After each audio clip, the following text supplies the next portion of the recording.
Selamat datang kembali di penelusuran kita. Kali ini kita mau kupas satu keluhan yang kayaknya klasik banget ya di dunia startup, terutama startup yang langsung ke konsumen.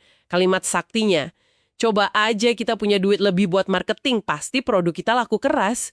Anda mungkin sering dengar atau malah pernah kepikiran gitu juga kali ya.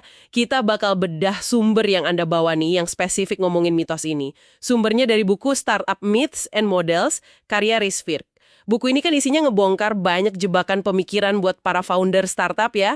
Nah, misi kita bareng-bareng kali ini, coba pahami kenapa sih nambahin budget marketing doang itu seringnya, bukan jawaban.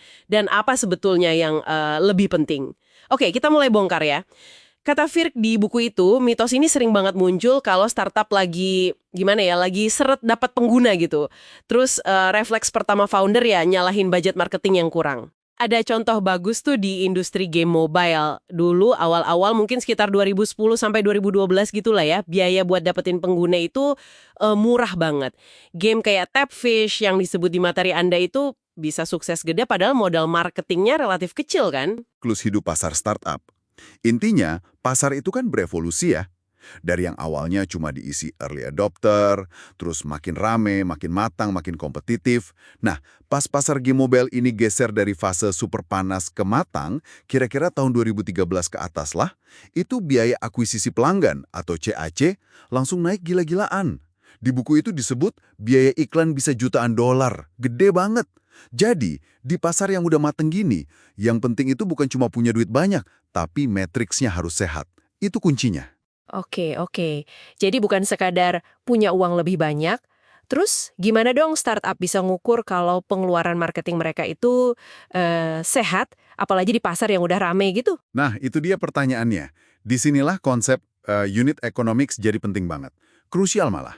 Virk nekenin banget perbandingan emas ini. Biaya akuisisi pelanggan, CAC, dibanding sama nilai seumur hidup pelanggan, LTV, lifetime value. Gampangnya gini, duit yang Anda keluarin buat dapetin satu pelanggan, itu CAC, hasilnya lebih gede nggak dari total pendapatan yang bakal dikasih pelanggan itu selama dia pakai produk Anda? Itu LTV. Kalau LTV Anda ternyata lebih kecil dari CAC, LTV CAC, yang nambahin budget marketing itu sama aja kayak bakar duit lebih cepat, rugi kan? Investor pinter, perusahaan gede, mereka pasti lihat rasio ini.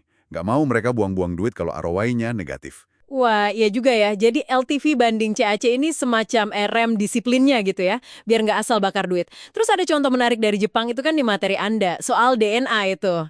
Itu bagus banget buat ngegambarin ini. Bos perusahaan game gede Jepang itu, dia bilang ke tim Tapfish, katanya budget marketing kalian itu nggak terbatas. Tapi, ada tapinya nih. Syaratnya cuma satu, LTV harus lebih besar dari CAC. Begitu rasionya kebalik, LTV jadi lebih kecil, langsung stop. Keran duit marketing ditutup. Ini nunjukin banget, fokusnya itu ke profitabilitas per pengguna. Bukan cuma ngejar pertumbuhan angka pengguna doang, tapi boncos. Menarik. Nah, seringkali kan kita dengar juga startup itu ngejar yang namanya network effects atau efek jaringan. Itu loh, konsep yang bilang kalau nilai produk naik seiring makin banyaknya pengguna. Kayak telepon atau medsos gitu kan. Tapi apa ini selalu relevan ya buat semua startup? Nah, Fir ngingetin juga soal ini.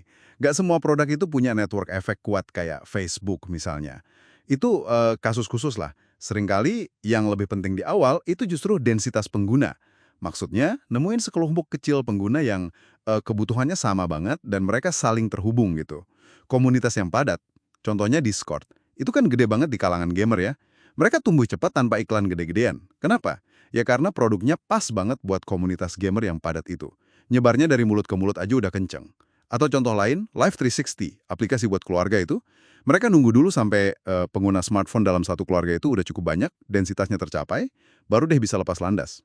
Jadi kalau CAC Anda bisa deket nol karena produknya viral secara organik, atau karena nemu densitas pengguna yang pas, itu tanda yang jauh lebih bagus daripada sekedar punya budget marketing gede. Ini juga sering jadi tanda kalau produknya mulai nemu product market fit.